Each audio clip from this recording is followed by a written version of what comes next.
ചില പോസിറ്റീവായിട്ടുള്ള വാർത്തകളോ അപ്ഡേറ്റുകളോ ഒക്കെ ഉണ്ടെങ്കിൽ പോലും നമ്മൾ ഉദ്ദേശിക്കുന്ന പോലെ ഇന്ത്യൻ ഫുട്ബോളിൽ എല്ലാ കാര്യങ്ങളും അത്ര സ്മൂത്ത് ആയിട്ടല്ല പോകുന്നത് എന്നുള്ളതാണ് സത്യം.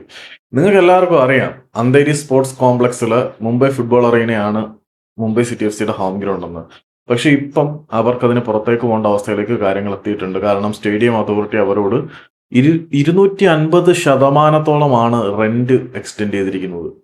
നേരത്തെ അവർ ഏകദേശം ഒരു മത്സരത്തിന് 10 ലക്ഷം രൂപയോളം വാടക ഇനത്തിൽ കൊടുക്കുന്നുണ്ടായിരുന്നു. അത് 250% വർദ്ധിക്കുമ്പോൾ 25 ലക്ഷത്തോളം രൂപ റെന്റ് എമൗണ്ട് മാത്രമായിട്ട് മുംബൈ ഫുട്ബോൾ അറീനയ്ക്ക് ഇവർ കൊടുക്കേണ്ടതായിട്ട് വരുന്നുണ്ട്. അത് ക്ലബിന്റെ ബഡ്ജറ്ററി പ്രൊപ്പോസൽസിനെ മുഴുവൻ തകിടം മറിക്കുന്നതുകൊണ്ട് അവർ മുംബൈ ഫുട്ബോൾ അറീനയിൽ നിന്നും പുറത്തേക്ക് പോകാനുള്ള അവസ്ഥയിലേക്ക് കാര്യങ്ങൾ എത്തിയിട്ടുണ്ട്. അത് മുംബൈയിലെ ഫുട്ബോൾ ആരാധകർക്ക് അത്യാവശ്യം നിരാശ സമ്മാനിക്കും. അത്യാവശ്യം നല്ലൊരു ഫാൻ സപ്പോർട്ടൊക്കെ മുംബൈ സിറ്റി എഫ് സിക്ക് ഉണ്ടായിട്ടുണ്ടായിരുന്നു.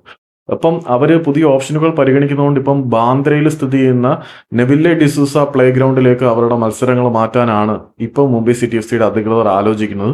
പക്ഷേ ഈ നെവില്ലെ ഡിസൂസ പ്ലേ ഗ്രൗണ്ടിൽ വെച്ചിട്ട് മത്സരങ്ങൾ നടത്താൻ ഓൾ ഇന്ത്യ ഫുട്ബോൾ ഫെഡറേഷൻ്റെ അനുമതി ഉണ്ടായിരിക്കുമോ എന്നുള്ളത് വളരെ വലിയ ചോദ്യചിഹ്നം തന്നെയാണ്. കാരണം ISL നിഷ്കർഷിക്കുന്ന ഗ്രൗണ്ടിന്റെ എലിജിബിലിറ്റീസ് എല്ലാം ഈ ഒരു ഗ്രൗണ്ടിനുണ്ടോ എന്നുള്ളത് വളരെ വലിയ ചോദ്യചിഹ്നമാണ്. ഒരു സ്വന്തമായിട്ടൊരു ആരാധക വൃന്ദത്തിനെ മുംബൈയിൽ അവർ ബിൽഡ് ചെയ്തുകൊണ്ടിരിക്കുന്ന സാഹചര്യത്തിൽ പലപ്പോഴും ഈ ആരാധകരുടെ ഒരു കണക്ഷൻ സ്റ്റേഡിയങ്ങളുമായിട്ട് കൂടി ബന്ധപ്പെട്ടിരിക്കുകയാണ്.